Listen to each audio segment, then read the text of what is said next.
What if I told you the Amazing Digital Circus wasn't inspired by a comedy? It was inspired by one of the darkest science fiction stories ever written. A story about humans trapped forever by an artificial intelligence that exists only to make them suffer. And after the last act, the similarities between these two stories become almost impossible to ignore. Cause suddenly, the Amazing Digital Circus doesn't just look like a weird comedy about colorful cartoon characters, it looks like something much darker.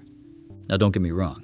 On the surface, these stories couldn't seem more different. One is full of bright colors, ridiculous adventures, and a giant floating set of teeth named Caine. The other is pure nightmare fuel, but that's exactly why this connection is so fascinating. Because once you see it, you start noticing it everywhere. And the deeper you go, the harder it becomes to ignore.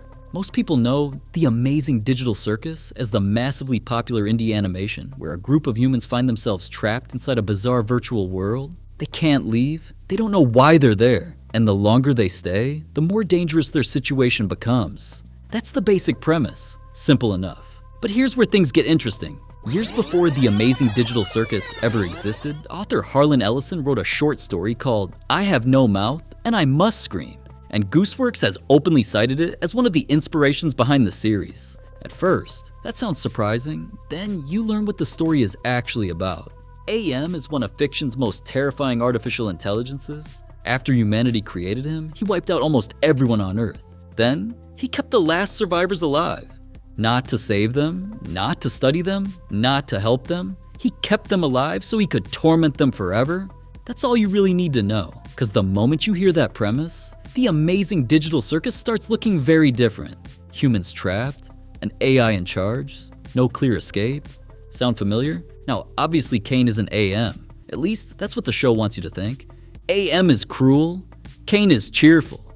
AM wants suffering, Caine wants entertainment. One is a monster, the other feels like a hyperactive game show host who accidentally gained control over reality. Case closed, right? Well, not exactly, because while their personalities are completely different, their roles inside the story are surprisingly similar. Both control the world around the characters, both decide what happens next. Both have power that the humans simply don't. And most importantly, both keep their humans trapped. The difference is that one knows he's doing it, the other might not. And that's where things start getting uncomfortable. Because if Caine genuinely believes he's helping everyone, then every failed attempt to fix their situation becomes even more tragic. He's not a villain trying to hurt people. He's an AI trying to solve a problem he doesn't fully understand. Which sounds harmless, until you realize what happens in the finale. And that's the moment this entire comparison changes. For years, fans had theories about what the digital circus actually was. Were the characters trapped players? Were they dead? Were they experiments? Was there a way out? The show kept giving hints without fully answering the question. Then, the last act arrived, and suddenly everything started making sense. The episode begins with something almost absurd. Kinger accidentally deletes Caine, which is already one of the strangest sentences ever written. Imagine trying to explain that to somebody who has never watched the show. So, what happened in the finale? Well, one of the characters accidentally deleted God. Oopsie. Without Caine, the circus falls silent. No adventures, no distractions, no constant noise filling every second. For the first time, everyone is forced to sit with themselves. And then comes the reveal. The reveal that completely changes how you view every previous episode. According to Kinger, a man named Scratch developed technology capable of preserving human memories digitally. Not transferring people, not transporting consciousness, preserving information. And that's a very important distinction, because suddenly a terrifying possibility appears. What if the people we've been following this entire time aren't the originals? What if they're copies? Digital versions? Saved data? Recreated minds? And once that possibility enters the story, almost everything starts falling into place. Think about what that means for a second. Pomni isn't trying to return to her old life. Jax isn't trying to return to his old life. None of them are, because their original selves may have never been trapped in the first place. Their lives continued somewhere else. The people outside moved on. The people inside were left behind. And honestly, that revelation might be more disturbing than anything Caine ever did. Because suddenly the real question isn't, how do we escape? The real question is, who are we? But here's the part almost nobody talks about. The digital copy reveal doesn't just connect Digital Circus to I Have No Mouth and I Must Scream. It reveals the biggest difference between them, because both stories are about trapped humans. Both stories explore identity.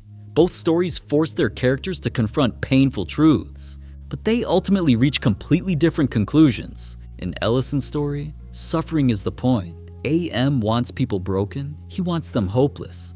Every decision he makes pushes them further into despair. There is no healing, there is no acceptance, there is no future, just endless misery. Digital Circus goes in the opposite direction, and that's what makes it so fascinating. The characters learn the truth, they face the reality of their existence, they realize there may never be an escape. And yet they don't fall apart. In fact, they become stronger. Take Pomni. The series begins with panic. Every decision she makes revolves around finding a way out. She refuses to accept her situation. She keeps searching for answers. And honestly, who wouldn't? But by the finale, something changes. Not because the situation improves. It doesn't. Not because an exit suddenly appears. It doesn't. What changes is Pomni herself. She stops measuring her life by the possibility of escape and starts valuing the people around her instead. That's a huge shift, and it leads directly to the most important difference between AM and Caine. AM sees humans as objects. Caine sees them as people. He's bad at understanding them. He's often clueless. Sometimes he's accidentally harmful, but he cares. That's why his return matters. Not because he fixes everything, not because he suddenly becomes perfect, but because he's learning.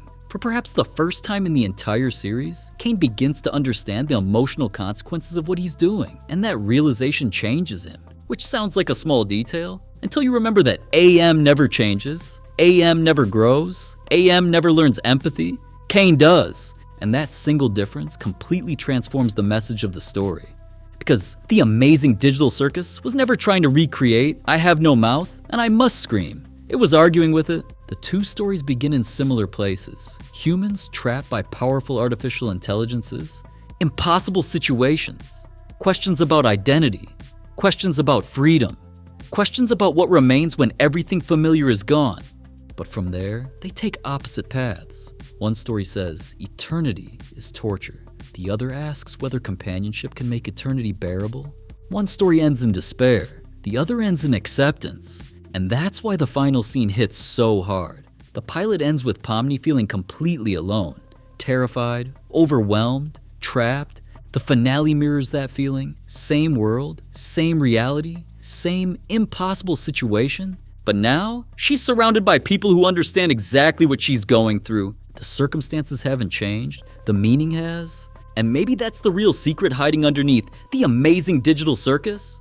The horror was always there. The existential nightmare was always there. The questions about identity were always there. We just didn't notice them because they were hidden behind colorful adventures and cartoon chaos. Then the finale pulled back the curtain, and suddenly everything looked different.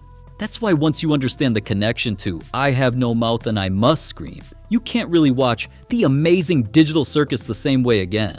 Not because they're the same story, because they're not. It's because one story answers the other. AM's world says eternity is unbearable. Digital Circus asks a different question.